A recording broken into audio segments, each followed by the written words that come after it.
తెలుగు రాష్ట్రాలలో తీవ్ర విషాదాన్ని నింపినటువంటి కర్నూలు వేమూరి కావేరి బస్ ప్రమాదానికి సంబంధించి ఇప్పుడు మరొక వీడియో బయటకు రావడం జరిగింది.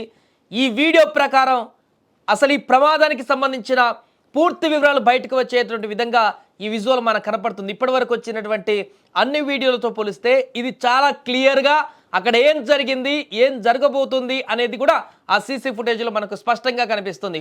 ఒక బస్ డాష్ బోర్డ్లో రికార్డ్ అయినటువంటి వీడియోగా ఇది మనకు కనపడుతుంది. బస్ అక్కడి నుంచి వెళ్తుంది. ఈ బస్సులో ఏర్పాటు చేసినటువంటి సీసీ కెమెరా దృశ్యాలు రికార్డ్ అయిపోయి ఆ దృశ్యాలే ఇంత లేట్ అయినా పర్లేదు కానీ ఇప్పుడు బయటకు వచ్చాయి. ఆ దృశ్యాలు పరిశీలిస్తే రోడ్డు పక్కన అక్కడ శివశంకర్ పడిపోయి మృతదేహం అంటే అప్పటికి చనిపోయారో లేదో తెలియదు కానీ అక్కడ పూర్తిగా అన్కాన్షియస్లోనే పడిపోయినటువంటి పరిస్థితిలో ఒక పర్సన్ కనిపిస్తున్నాడు. అలాగే స్వల్ప గాయాలతో ఉన్నటువంటి ఎర్రిస్వామి అక్కడ నిలబడి చూస్తున్నాడు. సహాయం కోసం ఎదురు చూస్తున్నట్టుగా అక్కడ నిలబడి చూస్తున్న వీడియో మనకు కనపడుతుంది. ఈ వీడియోలో డివైడర్ పక్కనే బైక్ కూడా కనపడింది. అయితే రోడ్డుపై పడి ఉన్నటువంటి ఆ బైక్ను చాలా బస్సులు వాహనాలు చూసి చూడనట్లు వెళ్ళిపోయాయి, స్లోగా అయిపోయారు. ఇక్కడ ఈ సీసీ కెమెరాలో కనిపిస్తున్నటువంటి వీడియోలో కూడా బస్సు ముందు నుంచి వేగంగా వచ్చినా కూడా ఈ యొక్క ఘటన జరిగినటువంటి ప్రాంతం వద్ద ఒక్కసారిగా స్లో అయిపోయారు.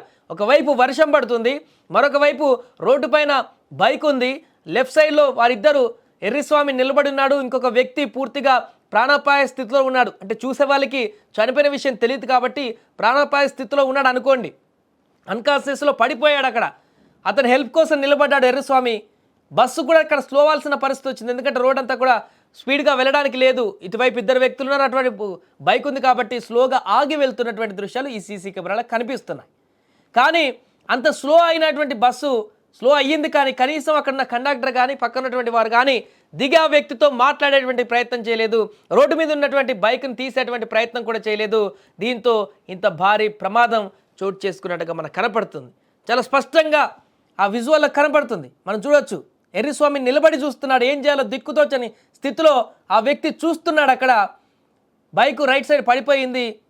ఈ ప్రమాదం జరిగిన సమయంలోనే బైకును చూసి ఎవరైనా ఒక్కరు స్పందించి ఉంటే ఇంత పెద్ద అనార్థం జరిగి ఉండేది కాదేమో అనేటువంటి ప్రశ్నలు ఇప్పుడు ఉత్పన్నమవుతున్నాయి. అప్పుడు కూడా దీని గురించి మాట్లాడుకున్నాం మనం. ఈ ఘటన జరిగిన సందర్భంలో 19 వాహనాల దాకా ఈ ప్రమాదం ఆ బైక్ పడిపోయిన తర్వాత వెళ్ళిపోయాయంటూ చెప్తున్నారు. ఆ బైక్ను రోడ్డుపై నుంచి పక్కకు తొలగించి ఉంటే ఏ ఒక్కరైనా కూడా అసలు ఆ ప్రమాదం జరిగిన వ్యక్తి దగ్గరికి పోయి ఏం జరిగింది, ఆ అబ్బాయి పరిస్థితి ఏంటని ఏ ఒక్కరు తెలుసుకున్నా కూడా ఆ సందర్భంలో ఆ బైక్ని కొంత పక్కకు లాగినా కూడా 19 మంది సజీవ దహనమయ్యేటువంటి పరిస్థితి ఈరోజు వచ్చేది కాదు.